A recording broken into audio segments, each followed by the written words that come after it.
Naila, क्या ख्याल है जी आपका चंद्रयान 3 की लैंडिंग पर? कुछ ही घंटे बाकी हैं।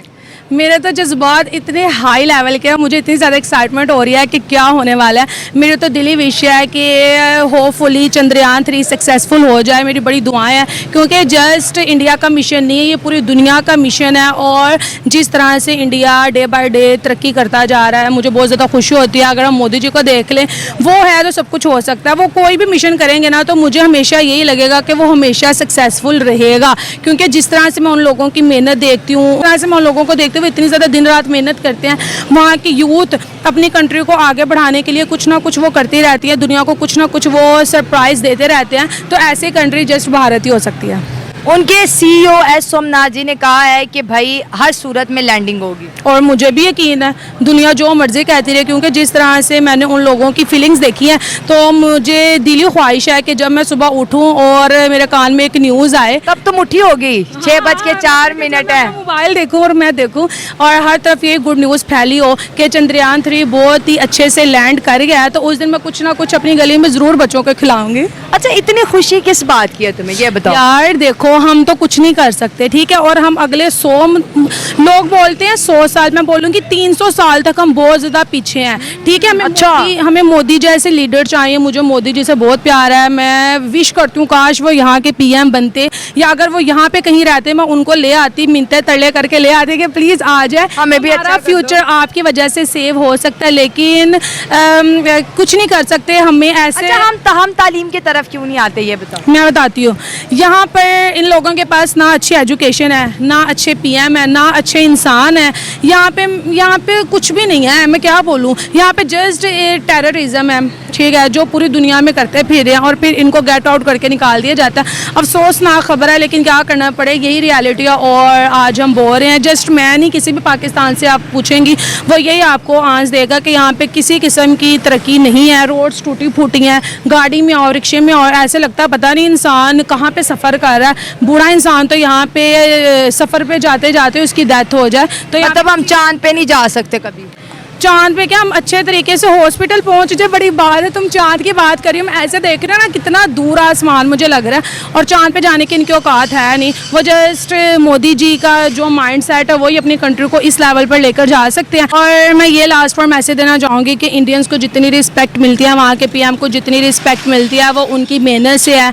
उन्होंने जो अपने भारत के लिए किया है उसको लोग देखते हैं, और फिर वो चाहते हैं कि अगले 5 सालों के लिए भी हमारे जो पीएम है वो नरेंद्र मोदी ही बने। सो हमें खुशी है, लेकिन अगर हम अपनी बात कर लें, हम कभी भी उनके लेवल तक कभी भी नहीं जा सकते, क्योंकि जिस तरह की यहाँ की सिचुएशन है, मैं इतने ज़्यादा पब्लिक रिएक्शन देखती हूँ, लोग रोते हैं बेचारे, किसी के पास चीनी नहीं है, किसी के पास आटा नहीं, किसी के पास अच्छी एजुकेशन नहीं है। यहाँ पर हम लोगों से पूछ रहे हैं चंद्रयान 3 पर आप बात करेंगे, वो कहते हैं चंद्रयान कोई सब्जी है, तो इसके आगे हम उनको क्या कह सकते हैं। तो समझ से बाहर है कि हम बहुत पीछे हैं। आप लोगों ने ना अपनी आवाम को अच्छी एजुकेशन दी, ना उनको किसी इंटरनेट नहीं है ना, यहाँ पर इंटरनेट नहीं है। अगर मैं अपनी बात कर लेती हूँ, मुझे कोई भी चीज़ सर्च करनी होती है, पहले मैं सोचती हूँ मेरे पास कितने MB हैं, अगर मैंने इसमें से इतने यूज़ कर लिए, फिर मेरा पूरा मंथ कैसे गुजरेगा। हम यहाँ पे पटाखे चलाते हैं जनाब, उनका मिशन फेल हो गया, लेकिन ऐसा नहीं होना चाहिए। हमारा एक यहाँ पे इदारा है स्पार्को, वो पता नहीं क्या कर रहा है, अभी तक हमें उसका कोई पता नहीं है जनाब कि वो क्या कर रहा है क्या नहीं कर रहा। लेकिन राइट नाउ जो इकोनॉमी की कंडीशन है पाकिस्तान की, हमारा जो है वो इस टाइम पे बहुत ज़्यादा ब्रेन ड्रेन हुआ है। ठीक हो गया। जो ब्रेन ड्रेन हुआ है, राउंड अबाउट मेरे ख्याल से फिगर्स हैं 2.2 मिलियन के करीब जो लोग हैं वो पाकिस्तान से बाहर जा चुके हैं। जब से इंडिया ने नो किया है to make Quad a military alliance, आपको लगता है कि अमेरिका के हाथ पांव फूले हुए हैं? कभी वो ऑकस में जा रहे हैं, कभी वो क्वाड विद फिलीपाइंस बना रहे हैं, कभी वो इन दोनों को दोबारा कह रहे हैं भाई तैयार हो जाओ। What do you make of that? इस एंगल से भी जरा बताएं हमें।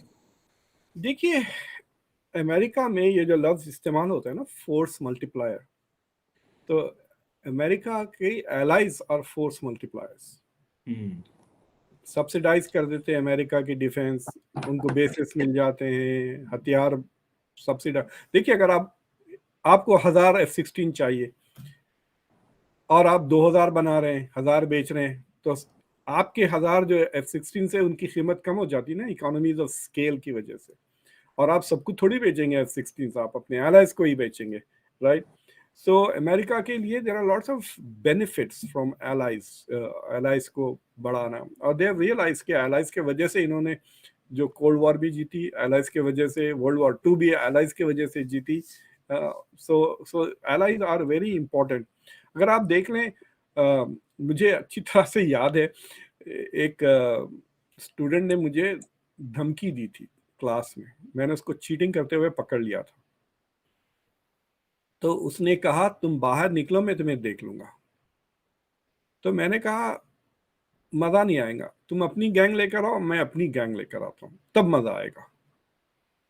तो उसने कहा तुम्हारी गैंग है? हाँ। मैं बोला 911 डायल करूंगा, आ जाएंगी मेरी गैंग, पूरी की पूरी पुलिस फोर्स शहर की आ जाएगी, तुमको तुम्हारी गैंग को बंद कर।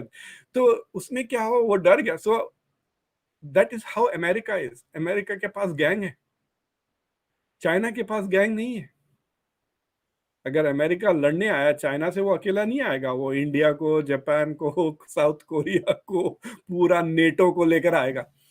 तो it has its own gang. China की गैंग कौन है? पाकिस्तान जाएगा लड़ने चाइना के लिए? उसकी गैंग में रशिया, नॉर्थ कोरिया, हालांकि सारे न्यूक्लियर पावर्स हैं ये चार, पाकिस्तान, रशिया और north Korea. Will they fight for China is the question. So ये चीज लोग आप कह रहे हैं कि China is trying to do that through SCO या ब्रिक्स के through, she is trying to create its own gang to face the US की गैंग। बट यूएस का जो क्वाड है, Quad is the new NATO, ये तो इसमें कोई शक की बात नहीं है। लोग कितना भी करे, जब यूरोप में जब थ्रेट्स आएंगे, नेटो इज नेटो, और एशिया में जो थ्रेट्स आएंगे उसके लिए the quad is the new NATO. Nancy Pelosi ने विजिट किया तो सारी इन्वेस्टमेंट तो ताइवान से निकल के दुनिया में इंडिया में आ रही है, कहीं और जा रही है। देखिए, अगर आप वो 2078 का जो फोरकास्ट है गोल्डमैन सैक्स का, अगर आप उसको देखें तो उसमें जो नंबर 1 कंट्री है चाइना है, नंबर 2 इंडिया है, नंबर 3 यूएस है, नंबर 4 इंडोनेशिया है। अगर आप उसमें देखें तो और एशियन, साउथ कोरिया भी ऊपर चला जाता है, टर्की भी आ जाता है। तो टॉप 20 में अगर आप देखें तो तकरीबन काफी एशियन कंट्रीज है। जर्मनी, फ्रांस वगैरह, बर्तानिया आउट बियॉन्ड 12, 13, 14 के पीछे चले जा रहे हैं, राइट। तो economic cloud is here already. आप देख सकते हैं कि मतलब अगर आप टॉप 5 को ले लें तो 3 एशियन कंट्रीज है, राइट, चाइना, जापान और India in the top 5 economies in the world. So तो द फोकस, मतलब इकोनॉमिक फोकस तो एशिया में शिफ्ट हो चुका है। लोग कहते हैं कि ओ शिफ्ट हो रहा है, अगर आप 1900 में जाके देखें तो ऐसे ही था, Asian countries were still dominant. ये बहुत छोटा सा वक्फा है जिसमें western countries have dominated economically. तो अगर कोई बड़ी जंग नहीं होती तो ये बाय 2078 तो पूरा का पूरा the world will be dominated by Asian economies. Plus उस पे एशियन पॉपुलेशन भी बढ़ रहा है ना, सारे भाई तकरीबन 1/5 ऑफ द वर्ल्ड, हर 5वां बंदा will be an Indian. Pakistan के पास दुनिया को देने के लिए कुछ भी नहीं है। पाकिस्तान ने आज़ादी के बाद से ही आज तक कुछ भी हासिल नहीं किया है और कोई भी ऐसी इनोवेशन नहीं करी है जो वो दुनिया के सामने ले जाएं और उन्हें बताएं कि ये पाकिस्तान का एक्सक्लूसिव आइटम है जो पाकिस्तान में ही बना है। इसीलिए आजकल देखा गया है कि जब भी भारत कोई अचीवमेंट करता है या भारत कोई रिकॉर्ड स्थापित करता है ग्लोबली, तो उसमें पाकिस्तानी लोग भी प्राइड लेते हैं और ऐसा कहते हैं कि ये जो तरक्की है ये सिर्फ भारत की नहीं है बल्कि पूरे एशिया की तरक्की है।